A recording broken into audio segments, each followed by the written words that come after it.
बेनाम वो निशा हो गए मिल्लत के वो गद्दार, तो आज भी जिंदा है मेरे साहिब किरदार।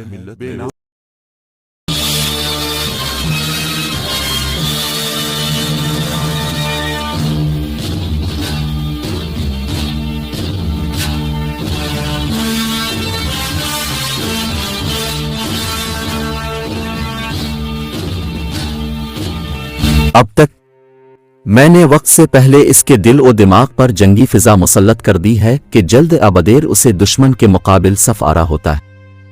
बरा करम टीपू के सर से अपनी जज्बाती मोहब्बत का आंचल हटा लीजिए और इसे फौलादी खुद पहने दीजिए, वरना वो मोड़ मोड़ कर आपकी तरफ देखता रहेगा और दुश्मन इसकी इस कमजोरी से फायदा उठाते रहेंगे। अब आगे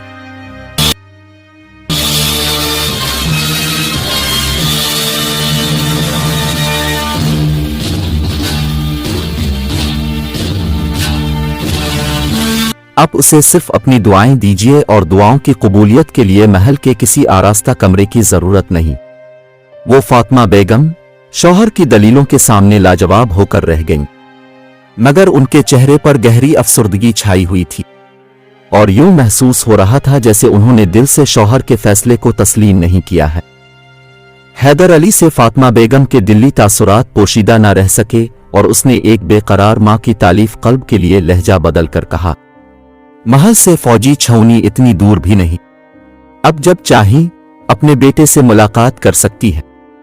अब मैं इतनी कमजोर भी नहीं कि फौजी छौनी तक खिंची चली जाऊं और बेटे की मोहब्बत में शौहर के फैसले का एहतराम न कर सकूं। ये कहकर फातिमा बेगम खड़ी हो गईं और आहिस्ता आहिस्ता चलती हुई हैदर अली के कमरे से निकल गईं। रुखसत होते वक्त वाली मैसूर ने बहुत गौर से शरीक हयात के चेहरे को देखा।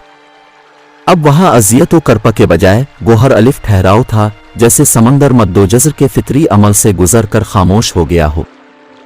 फातिमा बेगम ने तो बेटे की जुदाई में अपने अंदर के तूफान को छुपा लिया था, मगर सरिता देवी एक नए तूफान की लपेट में आ गई थी। वो नौखेज दोशीज़ा अपने जज्बात पर काबू ना रख सकी। सारा दिन टीपू का इंतजार करती और जब रात का एक पहर बैठ जाता तो थके थके कदमों से अपने मकान की तरफ चली जाती। आखिर जब कई दिन गुजर गए तो वो एक रोज फातिमा बेगम से पूछ ही बैठी, राजमाता कुंवर कहाँ चले गए? फातिमा बेगम ने बड़ी मुश्किल से अपने आप को संभाला। बेटी, महाराज ने टीपू को जंगी तरबियत के लिए फौजी छौनी भेज दिया है। फातिमा बेगम सरिता से बेपनाह मोहब्बत करती थीं। खुद उनके कोई लड़की नहीं थी, इसलिए वो सरिता को भी अपनी बेटी की तरह समझती थीं। बहुत से फौजी हैं, मगर कोई सिपाही इस तरह तो अपने घर से दूर नहीं रहता। सरिता इंतहाई ज़हीन और हाजिर जवाब लड़की थी, इसलिए इसने एक माकूल दलील का सहारा लिया था। दूसरे फौजियों के क्या मामूलात हैं मुझे नहीं मालूम, मगर टीपू एक ऐसा सिपाही जरूर है जो अपने घर के बजाय फौजी छौनी में रहता है। फातिमा बेगम के लीजे में बड़ी खलिश थी।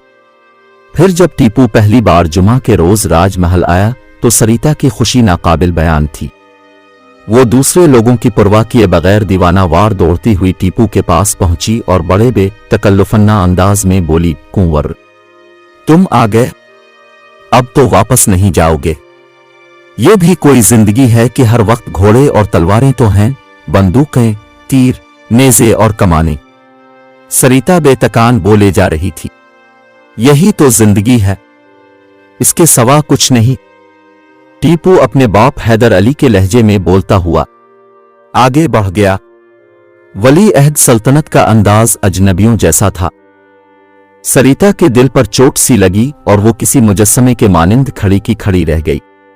फिर रात को मौका मिलते ही सरिता देवी टीपू के कमरे में दाखिल हो गई, जहां वली अहद सल्तनत किसी किताब के मुताले में मसरूफ था। कुंवर तुम इतने दिन से कहां थे? सरिता बेतकल्लुफी के साथ टीपू के सामने बैठ गई। अब तो नहीं जाओगे? सरिता के लीजे से मासूम मोहब्बत की पहली फुआर बरस रही थी और आंखों में उन जज्बों के चिराग रोशन थे जिन्हें टीपू की यादों के सिवा किसी दूसरे मर्द के तसव्वुर ने छुआ तक नहीं था। मैं बस एक रात का मुसाफिर हूं। सरिता टीपू का लहजा बहुत सर्द और बेनियाज न था। कल सुबह होते ही अपनी मंजिल की तरफ वापस चला जाऊंगा। क्या इतने दिनों तक तुम्हें मेरी याद भी नहीं आई? सरिता के लहजे में बड़ी हसरत थी। तुमने ये भी नहीं पूछा कि तुम्हारे इंतजार में मुझ पर क्या गुजरी। टीपू की चंद रोजा जुदाई ने सरिता को बेकाबू कर दिया था और वो इंतहाई कोशिश के बावजूद अपने दिल की बात छुपाने में नाकाम रही थी। मेरे तो दिन रात ही बदल गए कुंवर, ना किताबों में दिल लगता है और ना पूजा में। पहा जी भी खफा खफा है रहते हैं, अब मुझे किसी की याद नहीं आती। सरिता टीपू सुल्तान के लहजे में वही बेरुखी थी। बहुत काम है, बहुत जिम्मेदारियां हैं, इनसे फुर्सत मिले तो किसी को याद करूंगा, मैं सिर्फ अपनी बात कर रही हूं कुंवर। सरिता देवी झंझला कर बोली, क्या मैं भी तुम्हें याद नहीं आती? ये सवाल करके सरिता उम्मीद व बीम की हालत में टीपू की तरफ देखने लगी। उसके होंठ खिले हुए थे, आंखों में अजीब अजीब से रंग अलिफाबेर कर डूब रहे थे और सांसें रुकी राकी सी महसूस हो रही थीं।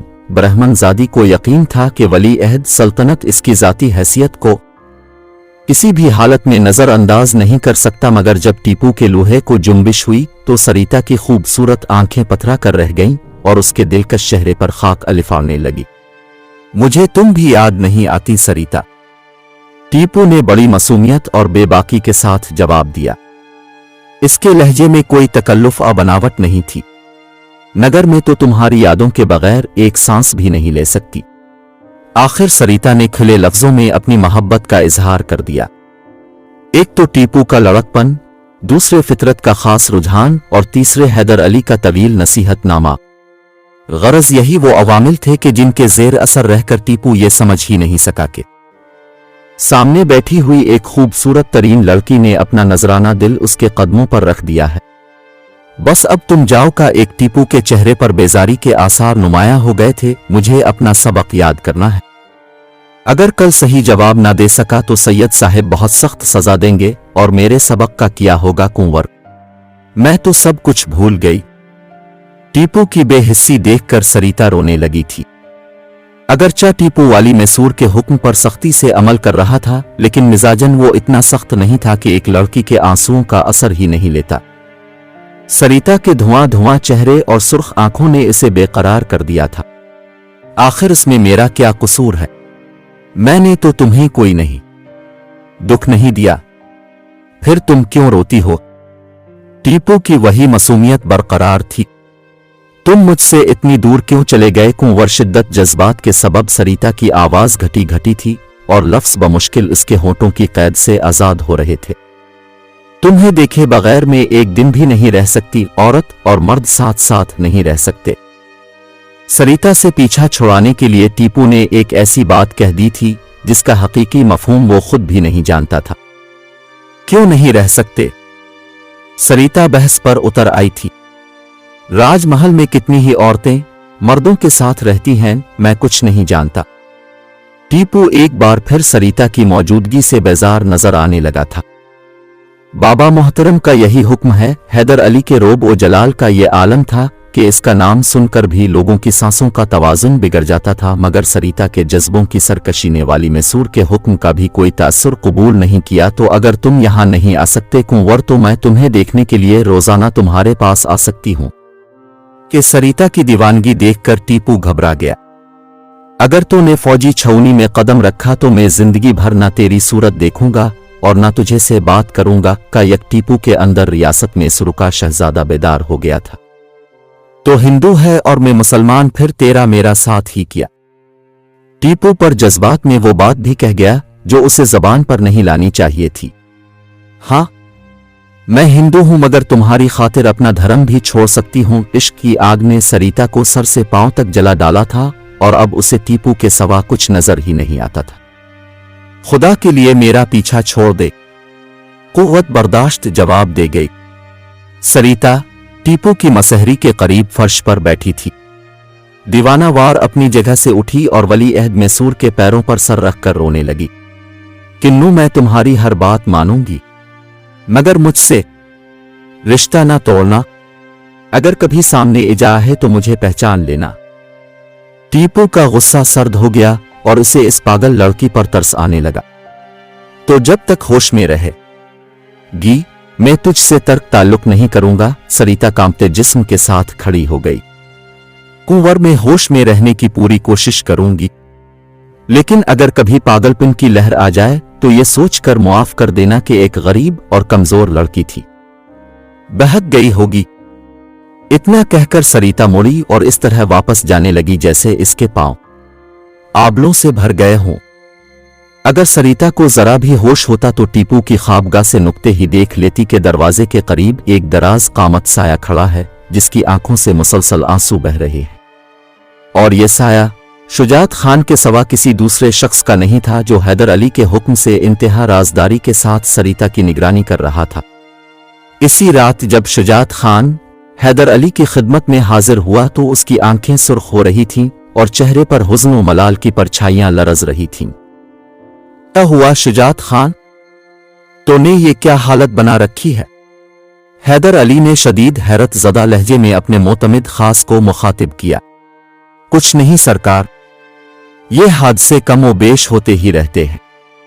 रियासत मैसूर के नायब पर सालार ने अपनी आवाज की लर्जिश पर काबू पाने की कोशिश की मगर नाकाम रहा। आज एक और शुजात खान को सलीब इश्क पर चढ़ा दिया गया तो किसका जिक्र कर रहा है? वाली मैसूर की हैरत में मजीद इजाफा हो गया था। कल तक तो दूसरों ही के फसाने सुनाता रहा मगर आज बरसों बाद अपना किस्सा छेड़ा है। शुजात खान की आंखों से भी खून बह रहा था और आवाज भी जख्मी थी। सरकार, अगर मैं अपने अहद का पाबंद ना होता तो आपको हरगिज ना बताता कि मेरे कानों ने क्या सुना और आंखों ने क्या देखा। आपके अंदेशे दुरुस्त थे। पंडित की बेटी शहजादे के इश्क में मुब्तला हो गई है। मैंने फातिमा बेगम से पहले ही कह दिया था कि इस लड़की के इरादे बहुत खतरनाक नजर आ रहे हैं। हैदर अली के लीजे से वही एहसास तमानियत झलक रहा था जो किसी मुश्किल सवाल को हल करने के बाद पैदा होता है। मगर ये वो इश्क नहीं है सरकार, शुजात खान बड़ी बेबाकी से बोल रहा था। ये तो वो इश्क है जो घर बार, धन दौलत, ईमान, धर्म गरज इंसान की हर चीज को चा महबूब में नीलाम करा देता है। अगर हमारा वीडियो आपको पसंद आया है तो आप हमारे चैनल को सब्सक्राइब कीजिए और बेल का आइकन को दबाइए। हमारा वीडियो आप तक जल्द से जल्द पहुंचे।